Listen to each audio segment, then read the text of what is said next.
Hi, everybody. Thank you for joining me. You're at home with Melissa, and I'm yelling. There's no need for that. Anyway, I want to talk to you today about something that's really kind of neat. And what that is this. Yep. This is my homemade moist pet food. In fact, it's cat food. And you can use this to make pet food for pretty much any of your pets. And the first question, though, that you might be wondering about is, why on earth would you want to do that anyway when it's so easy to just go to the store or go online and order pet food? That's true. Yeah, it really is. And I've done that as well, but I like making it myself. And you might wonder, okay, well, why would I want to make it myself? Well, I can't tell you why you would, but I can tell you why I do. And the reason is, sorry about that, I keep shaking the table. There, let's try to do that. Still shaking the table. Okay, the reason that I like to make my own pet food is, well, there are a few of them actually. First of all, when you get cat food, so often you don't know where it came from. You know, we had, just a few years ago in this country, we had pet food that was brought in from, I think, China. Not sure. Don't want to blame China if it wasn't them, but I think it was. And people with cats and dogs, their pets were dying because there were toxins in the food. Well, you know, you don't know if something like that's going to happen if you order it from somebody else. In addition to which, you don't really know what's in there. Are there things... And I mean, in addition to toxins, food, you know, what's it made out of? Is it the kind of meat it claims to be? Are there artificial colors, flavor enhancements? Is there a lot of sodium? You know, what parts of the animals are in there? If it's, you know, a food that, like this moist food, for example, contains meat, you know, what kinds of meat are in there? Is it what it says it is? And if so, what parts of the animals? Is there the right mix of things that your pet needs? Is it from someplace where the animals are good and healthy? You know, the sourcing of the whole thing. So with all those things that you don't know, I just prefer to make it myself because then I know, or at least I can know. For example, if I'm making moist pet food for cats and fish, it might be wild caught fish here. You know, if I go fishing, I can catch fish here in a water source that I know is pretty clean. And if I make pet food from that, well, then I know it's good. I also know that, for example, I'm not going to feed goldfish to goldfish. You know, it's usually not a good idea to feed any species its own. You know, it's not good to eat your own if you can avoid it in most cases. And so, you know, for health reasons, etc. And so, you know, I just like making my own.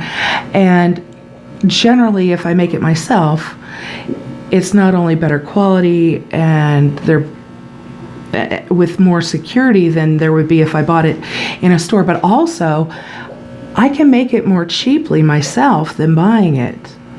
So those are the reasons that I like to do it, and also because I think that my pets get, you know, well, I guess this is pretty much what I already said. I know they get the right balance of the things that they need if I put it in there.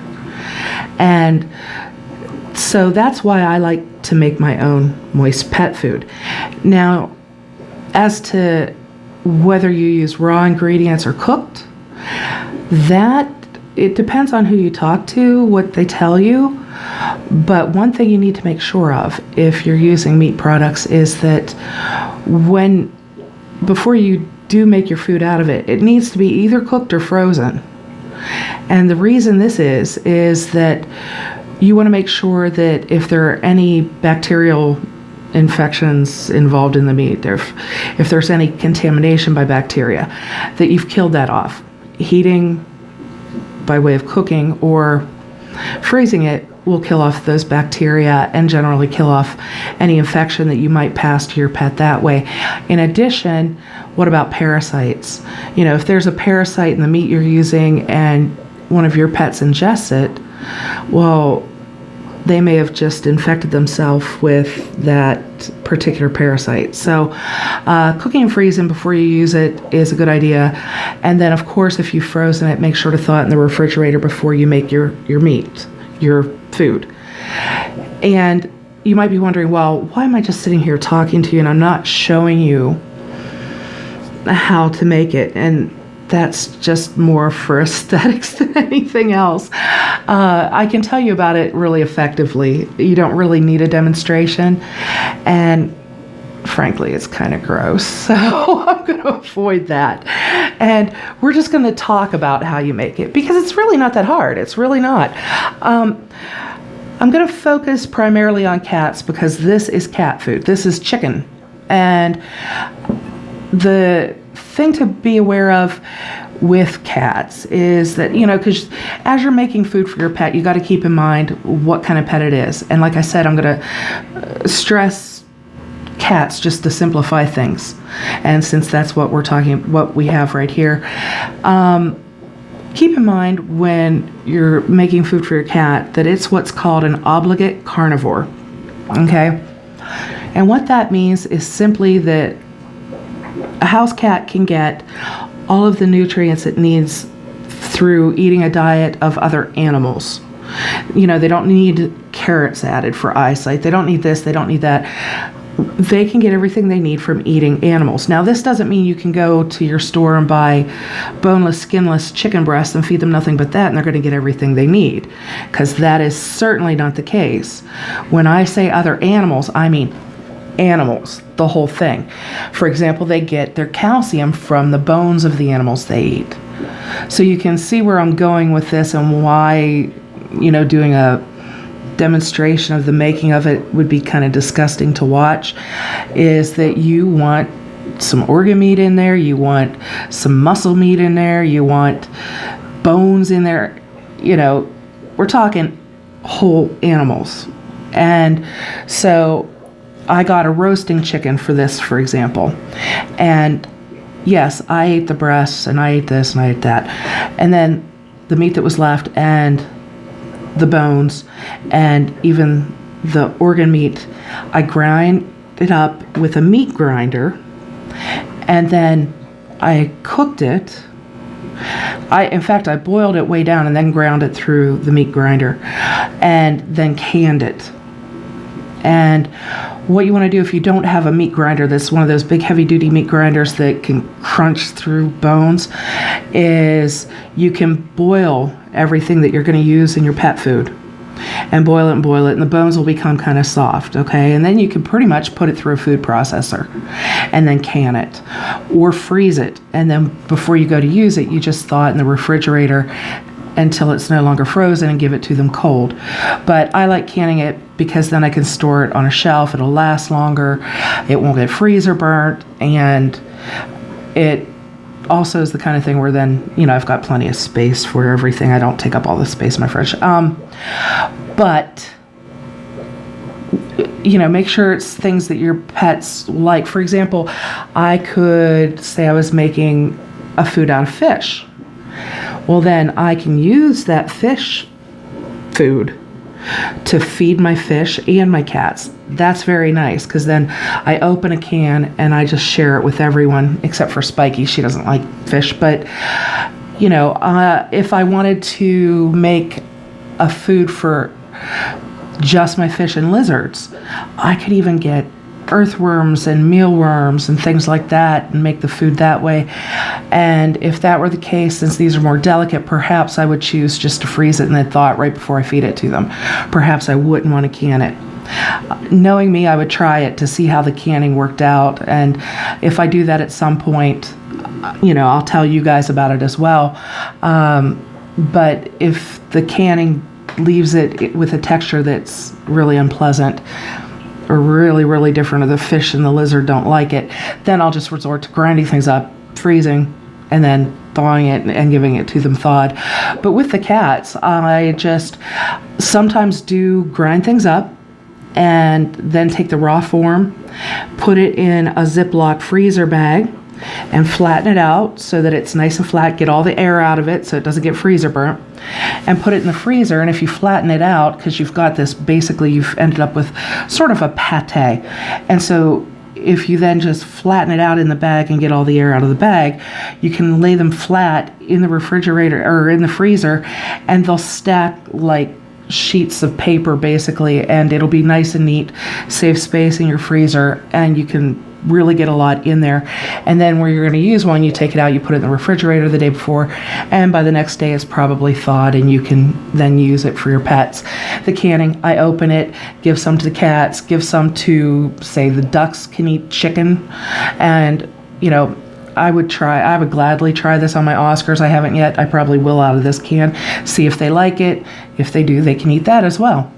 And so it's very easy, and that way you know the source of your food. And if you hunt or fish or collect worms or whatever, depending on what pets you're feeding, you can make it very cheaply for next to nothing, or pretty much absolutely nothing except for the cost of freezer bags or jars, which you can then reuse and reuse and reuse. So it's a really nice way to do things, and I hope that you guys try it. You might like it. You might find that it's too much work, or maybe you would just rather stick with store-bought things because the idea of making it grosses you out. But with the cat food, when you're grinding it up, I like to make sure, just because I hear stories, you hear people say don't feed chicken bones to your pets because they're hollow and they're sharp and, they can injure themselves.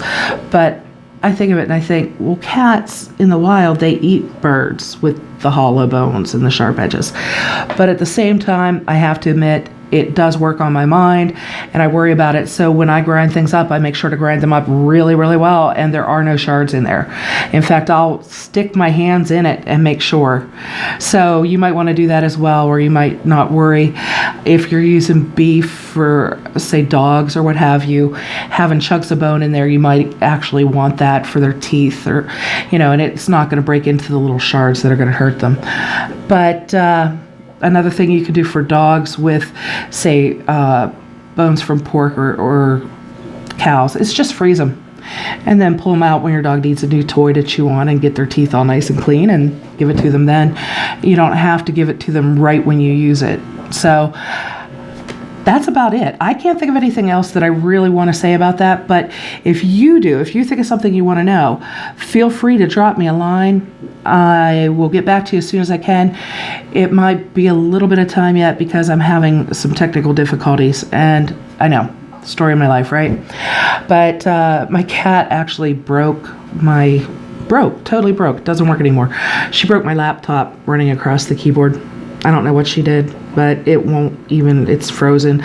But it's an older laptop anyway, and so it might be that it just coincidentally decided to die right when she walked across the keyboard, but I don't know, that seems like a lot of coincidence. So I think she killed it, and so I need to get a new one, and it might take me a few weeks. So bear with me if you've gotten a hold of me and you haven't heard back yet, or if you get a hold of me over the next couple of weeks, give me some time to get back to you to straighten out my problems, figure out some other way to respond, or to get a new laptop in my life, okay?